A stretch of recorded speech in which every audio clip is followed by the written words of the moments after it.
Everyone for being a part of our second annual convening. I hope that there was a lot of good information that you learned from it and that you're inspired and committed to push this finish line forward. I want to first start out by thanking the team at Georgia Pacific who did an amazing job creating these two original videos that you saw at the beginning and the end of the convening.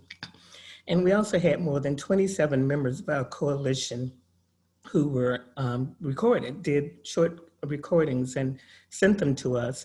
And unfortunately, because of the time limit, we couldn't include all 27 in the montage. However, we do have a version where all 27 are in the video. So please go online this weekend so you can see it. So questions in the chat box. Yes, this entire presentation will be available online this weekend, and many people have asked about Callahan's presentation. I will get that, and we will share that as well. Okay. Oh, I have a question. The IHTI participated in a recent roundtable when Ivanka Trump and Attorney Barr was visiting Atlanta. No, we didn't. We were not invited to be a part of that. And it's to promise funding available for organizations like IHTI. We have never received any state or federal funding or any funding that has been associated with an elected official. So we don't intend and we definitely would not want to have any funding from those sources because we're very clear that our number one agenda is to end the exploitation of trafficking through the ending of demand. Any other questions here? Oh, yes. During my opening, you heard me talk about the QAnon movement. It has become increasingly disturbing to us and so many other people, and we felt that we had to speak out. And as a matter of fact, Enid Draylock, a member of our coalition, has created a letter that we want to distribute among coalition members and ask that if you will sign on behalf of your organization. And we want to have this letter published in the Atlanta Journal-Constitution and other publications, and we also want to make it public on several of your sites. It is too dangerous for us to ignore this, and as I said earlier, not only is it impeding access to services for victims, it is also shifting the focus of the movement away from the items that really, and the strategies that really can make a difference.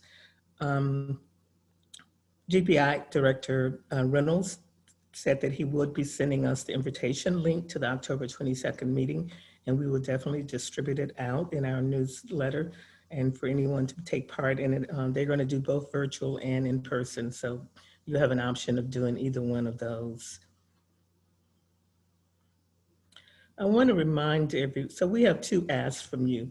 Number one, we would like for you to, if you've not already, to please host a training and have it scheduled between October and February of 2021. So October of this month through February 2021, because we have found, and as Callahan stated over and over again, people recognizing and reporting human trafficking activity, both sexual and labor exploitation, is the number one defense we have against stopping this. So the more people learn something so that they see something, they'll know what to do something, is absolutely essential. We heard that we're over halfway our mark, 50,000 people trained. And so we have full intentions of meeting it by next year this time. And we can only do that by your full participation. Our parent training that, again, Callahan talked about the importance of adults understanding how children are being exploited online. So our parent training was created just for that. And we call it parent training, but it's for any adult who has a young person in their life. So please sign up to take that training. Even when we started that training in April, and the landscape has shifted dramatically since then as it relates to online exploitation, and it's not shifting in a positive way. So the only defense we have in protecting children is to make sure that they are not exposed to this, and this means very active participation.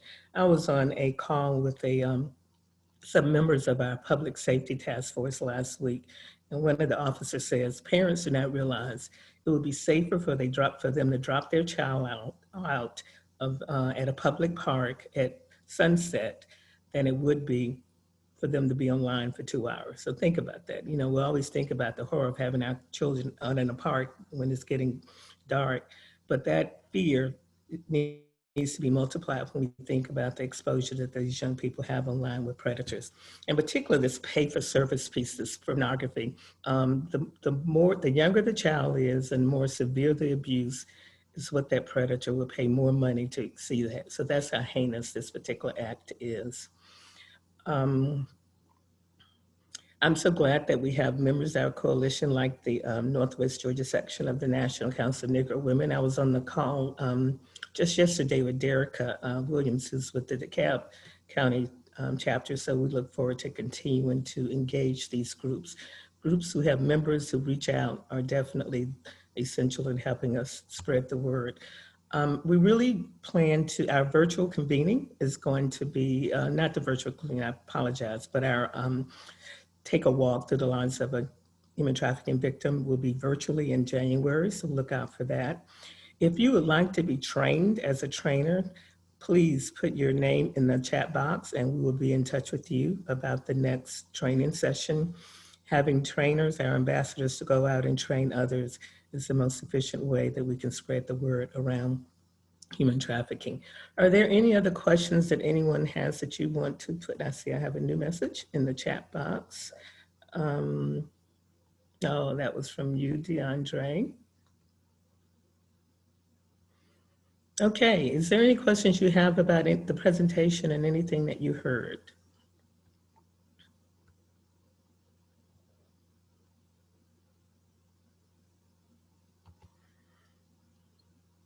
Great, we have some people who are signing up to volunteer and become trainers. Thank you for that. And I want to thank kind of the planning team, like the posse, who really helped me think through this entire convening, and as Tamika Reich with the Atlanta Falcons, Atlanta United, Jill Trost with Bank of America, and Jack Peblo. They're like the talented trio who's been engaged with us from the very beginning, and without them, and they do a lot of the back end work. They don't often get, they aren't out there getting credit for it, but I want to give Jill, Jack, and Tamika the praise that they deserve. So thank you very much. This movement is because of you and people like you. Welcome, International Rescue Committee. You are now a member of the coalition. We're glad to have you. And so we'll stop now, let you go back to your day. But remember, by the end of this week, please share at least one person about this convening and invite them to go to the website where they can hear their presentation and see the incredible montage that was created based on the videos of our coalition members. Stay resilient and look forward to seeing you soon. Bye-bye.